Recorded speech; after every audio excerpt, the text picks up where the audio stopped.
Hi guys, welcome back to Songmaker. In our last video we talked about adding bars, adding length that made us go more to the left and the right. You'll see here that my pyramid is only one-sided right now. It's a stairway up to nothing. Well, there's an advanced setting that actually lets us go up even higher. On the settings page, on range means how high and low you can go. Right now we have two what are called octaves. Now that's a little weird because oct means 8, like an octopus with eight arms, or a spider also has 8. But we counted 7 originally. 1, 2, 3, 4, 5, 6, 7, 8. Now 8 starts the next octave, but you'll notice that 1 and then 1 are both red. Okay, these means that these notes,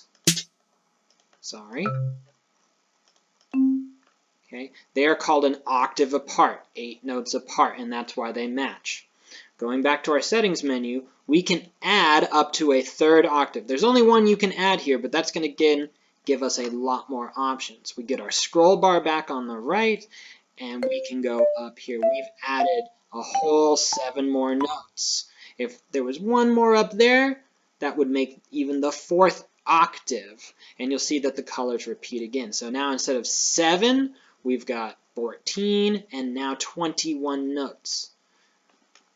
Cool thing to note, if you think back to the video when we talked about scales, you can adjust the scale and keep the octave and it'll be the same. Remember pentatonic with 5? If you do 3 octaves of pentatonic, you get 1, 2, 3, 4, 5. 1, 2, 3, 4, 5, 10. 1, 2, 3, 4, 5, 15. That's a 3 octave pentatonic. And now with the chromatic, when we want to get really wild, oh boy, here we go. 12 in the first octave, 12 in the second, that makes 12, 12, 24, and then another 12 in the top, another 12 on top of the 24, that makes 36. 3 12s for 36 notes. A lot of options. Again, when you're ready, add octaves to your song, and you have so many options. See you guys in the next video. We'll talk about another advanced thing you can do.